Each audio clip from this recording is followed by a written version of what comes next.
Hello नमस्कार दोस्तों, स्वागत है आपका हमारे इस यूट्यूब चैनल में। अगर अभी तक आपने हमारे चैनल एजुकेशन बाय प्रियंका को सब्सक्राइब नहीं किया है तो प्लीज़ हमारे चैनल को सब्सक्राइब करें और हमारे वीडियो को एंड तक ज़रूर देखें।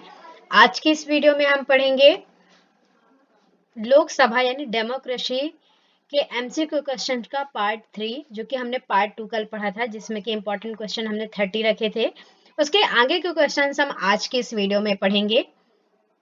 तो हमारा इसमें पहला प्रश्न क्या है कि लोकसभा का कार्यकाल 5 वर्ष से अधिक किस अवस्था में बढ़ाया जा सकता है, यानी लोकसभा का कार्यकाल किस अवस्था में बढ़ाया जा सकता है। तो जब देश में राष्ट्रीय आपात की घोषणा हो चुकी हो तो राष्ट्रीय आपातकाल की स्थिति में कार्यकाल बढ़ाया जा सकता है। वो कितना बढ़ेगा? 1 साल बढ़ेगा अधिकतम।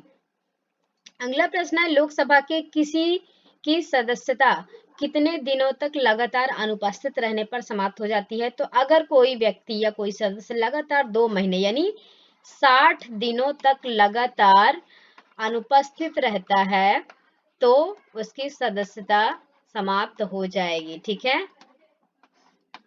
60 दिनों तक अगर अनुपस्थित रहता है तो सदस्यता समाप्त हो जाएगी।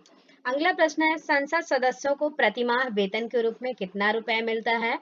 तो 700 रुपए, 7,000 रुपए जो है नहीं होगा आंसर, 8,000 भी नहीं होगा, तो 16,000 रुपए। ठीक है, आंसर क्या हो जाएगा आपका? 16,000 रुपए जो है ये प्रतिमाह मिलता है वेतन संसद के सदस्यों को। ठीक है, अगला प्रश्न है हमारा संसद के सत्र में उपस्थित रहने और संसदीय समितियों की बैठक में भाग लेने के लिए सांसद को कितना दैनिक भत्ता मिलता है।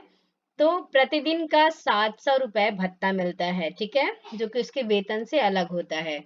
अगला प्रश्न है सांसद के सुचारू रूप से अपना कार्य काल चलाने के लिए प्रत्येक महीने कितना कार्यकाल भत्ता मिलता है। तो 23,000 रुपए जो है वो प्रत्येक महीने का भत्ता होता है सांसद को। ठीक है, जिससे कि वो अपना कार्यकाल सुचारू रूप से चला सके। अगला प्रश्न है किस वर्ष में संसद सदस्यों के लिए पेंशन की व्यवस्था लागू की गई है। तो पेंशन की व्यवस्था 1976 में लागू की गई है, जिसमें संसद के सदस्यों को पेंशन मिलती है उनके कार्यकाल के उपरांत। अगला प्रश्न है लोकसभा की बैठक की अंतिम तिथि और दूसरी तिथि यानी दूसरी बैठक की प्रथम तिथि के बीच कितने समय से अधिक का अंतर नहीं होना चाहिए। तो 6 महीने से अधिक का अंतर नहीं होना चाहिए। प्रत्येक बैठक जो है कितने मंथ में होनी चाहिए? 6 माह में बैठक होनी चाहिए। ठीक है, यानी अधिवेशन होना चाहिए। अगला प्रश्न है राष्ट्रपति किसके सलाह पर लोकसभा के कार्यकाल को पूरा होने से पहले भंग कर सकता है। तो प्रधानमंत्री की सलाह पर राष्ट्रपति जो है वो लोकसभा को भंग कर सकता है। अगला प्रश्न है निम्न में से लोकसभा सदस्य बनने के लिए योग्यता आवश्यक नहीं है। तो जो इसका आंसर होगा वो 30 वर्ष से कम ना होना, ये इसकी योग्यता नहीं है। बाकी वह भारत का नागरिक होना चाहिए, पागल या दिवालिया होना चाहिए और सरकारी लाभ के पद पर नहीं हो। ठीक है, और इसमें जो आपकी एज 30 वर्ष दी हुई है तो लोकसभा के लिए ये गलत है। एज आपकी एज कितनी होनी चाहिए? 25 वर्ष होनी चाहिए लोकसभा का सदस्य बनने के लिए। तो आंसर क्या हो जाएगा हमारा? 30 जो उम्र है ये नहीं होनी चाहिए। अगला प्रश्न है लोकसभा सदस्यों के निर्योग्यता से संबंधित प्रश्नों पर निर्णय कौन करता है। तो लोकसभा अध्यक्ष इसका निर्णय करता है कि जो सदस्य हैं वो योग्य हैं या नहीं है। अगला प्रश्न है निम्न में से किसे लोकसभा का रखवाला कहा जाता है। तो लोकसभा अध्यक्ष जो है वो लोकसभा का रखवाला होता है, वही सदन की बैठक बुलाता है, स्थगित करता है, उसका सत्रावसान करता है। वर्तमान अगर हम बात करें लोकसभा अध्यक्ष की तो वर्तमान अध्यक्ष कौन है? वर्तमान अध्यक्ष हमारे हैं ओम बिरला। ठीक है, अगला प्रश्न हमारा राज्यसभा और लोकसभा के समान शक्तियां किस क्षेत्र में हैं। तो संविधान में संशोधन करने की शक्ति दोनों को समान रूप से प्रदान की गई है। बी नंबर राइट आंसर हो जाएगा। अगला प्रश्न है लोकसभा और विधानसभा के चुनाव में एक उम्मीदवार अपनी जमानत की राशि को खो देगा अगर उसे कुल वैध मतों का एक सही छठवां भाग कम से कम प्राप्त होता है तब।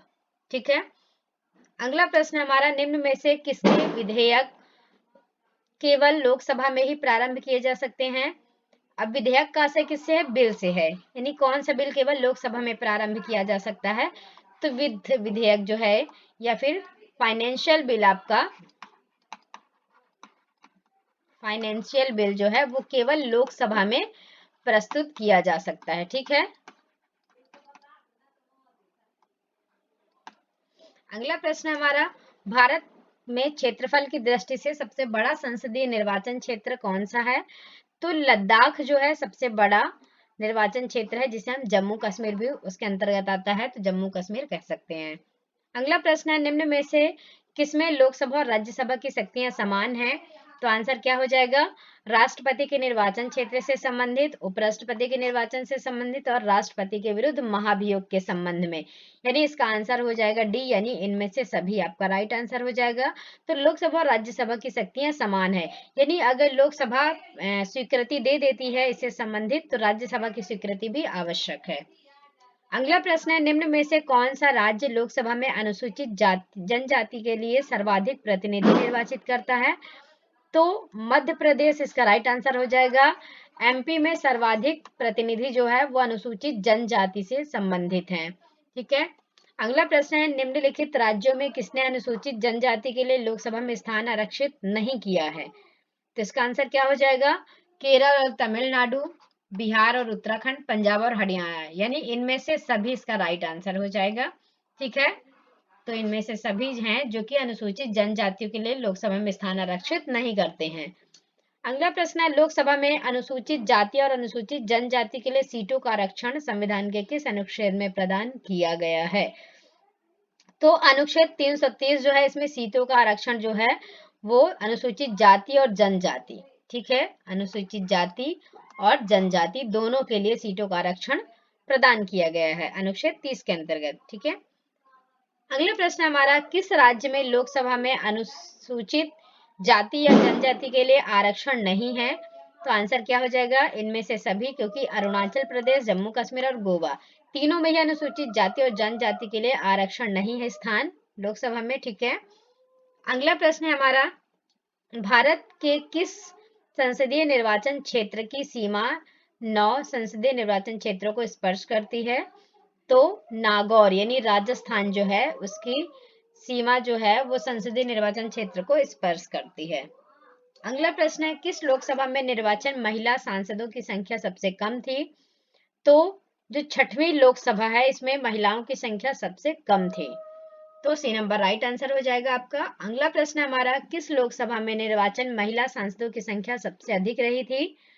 तो इसका आंसर हो जाएगा 16वीं सभा जो है, यानी 16वीं। ठीक है, इसका आंसर क्या है? 16वीं जो सभा है लोकसभा की, उसमें महिलाओं की संख्या सबसे अधिक रही है। अगला प्रश्न है, लोकसभा में मंत्रिपरिषद के विरुद्ध अविश्वास का प्रस्ताव लाने हेतु न्यूनतम सदस्य संख्या कितनी होनी चाहिए? तो 50। ठीक है, न्यूनतम सदस्य संख्या होनी चाहिए। वैसे तो इसकी सीमा 60 की गई है, यानी 60 से कम सदस्य नहीं होने चाहिए। ठीक है, और 550 से अधिक नहीं होने चाहिए। अगला प्रश्न है, मंत्रिपरिषद किसके प्रसाद पर्यंत कार्य करती है? तो मंत्रिपरिषद जो है वो लोकसभा के प्रसाद पर्यंत ही काम करती है। ठीक है, बी नंबर राइट आंसर हो जाएगा। अगला प्रश्न है, निम्न में से किस वर्ग के लिए लोकसभा में सुरक्षित निर्वाचन क्षेत्र नहीं है? तो पिछड़ा वर्ग यानी ओबीसी, जिसे हम क्रीमी लेयर भी कहते हैं, क्रीमी लेयर के लिए सुरक्षित निर्वाचन क्षेत्र नहीं है। ठीक है, अगला प्रश्न हमारा, भारत के राष्ट्रपति की अनुशंसा पर लोकसभा को भंग कर सकते हैं? तो चुनाव आयोग, भारत के राष्ट्रपति चुनाव आयोग की अनुशंसा पर लोकसभा को भंग कर सकता है। अगला प्रश्न हमारा, पश्चिम बंगाल में कुल कितने लोकसभा निर्वाचन क्षेत्र हैं? तो पश्चिम बंगाल में जो है 42 यानी 42 निर्वाचन क्षेत्र हैं। ठीक है, अगला प्रश्न है, लोकसभा में अनुसूचित जाति के लिए आरक्षित स्थानों की संख्या कितनी है? तो सी नंबर राइट आंसर हो जाएगा, यानी 84 जो है स्थानों पर आरक्षित किए गए अनुसूचित जाति के लिए। अगला प्रश्न है, वर्तमान समय में यानी 2022 में लोकसभा के अध्यक्ष कौन है? तो 2022 में ओम बिरला जो हैं वो लोकसभा अध्यक्ष कहे जाते हैं। ठीक है, ये आपका राइट आंसर हो जाएगा, ओम बिरला लोकसभा के अध्यक्ष। थैंक यू सो मच दोस्तों, चैनल को सब्सक्राइब जरूर करें और हमें कमेंट बॉक्स में बताएं कि आपको वीडियो कैसा लगा।